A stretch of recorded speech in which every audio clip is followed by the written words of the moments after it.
salah satu penolak doa itu adalah atau penghalang diterimanya justru makanan minuman yang haram. Nah ini juga dalam masalah makanan, minuman kita dianjurkan fokus kepada yang halal. Jadi nggak apa-apa Bapak Ibu kritis masuk ke sebuah restoran tanya ini halal atau tidak, ya.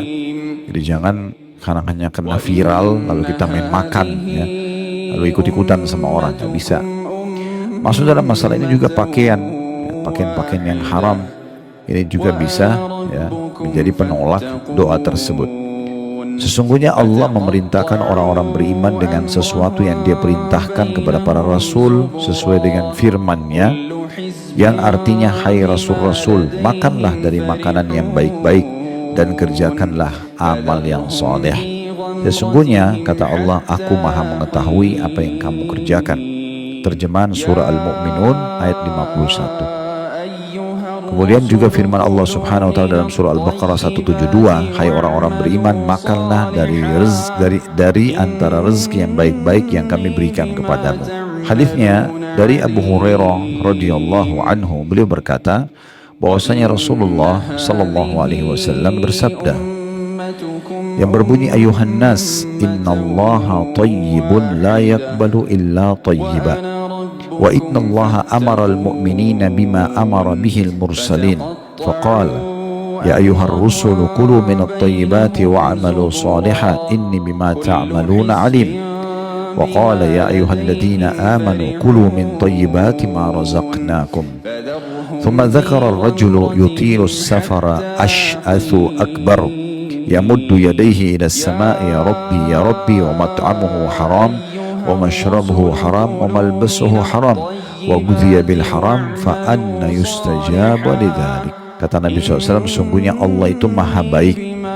Makna daripada thayyib Bapak Ibu sekalian itu bisa bermakna baik, sempurna, bersih. Semua itu bisa masuk dalam makna thayyib, ya. Allah itu thayyib, maha baik, maha sempurna, maha bersih, maha rapi, ya.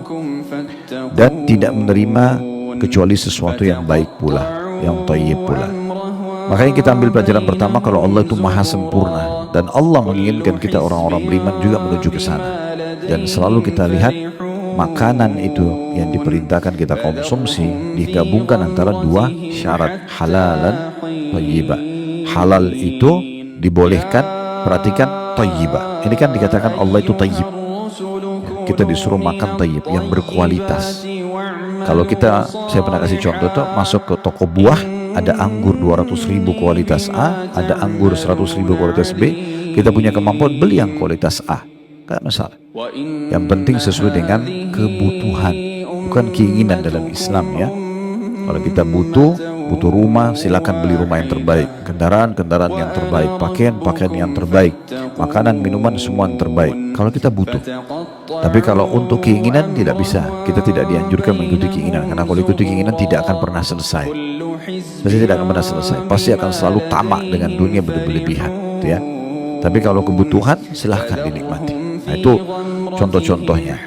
Itu pelajaran pertama. Allah itu maha sempurna, indah, ya, dan rapi, bersih, segala macam makna masuk dalam makna ini. Pelajaran yang kedua, Allah Subhanahu wa taala juga memerintahkan kita semua dimulai dari para rasul untuk begitu.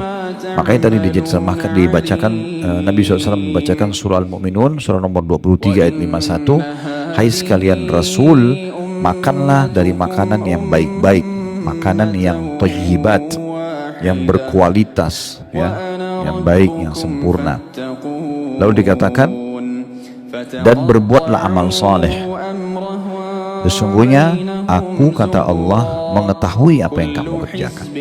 Saksi bahasan di sini adalah Allah perintahkan juga kita ini menjadi orang-orang yang thayyib, penampilannya thayyib, makanannya thayyib, ya, tutur katanya thayyib, semuanya bagus, ya, semuanya sempurna.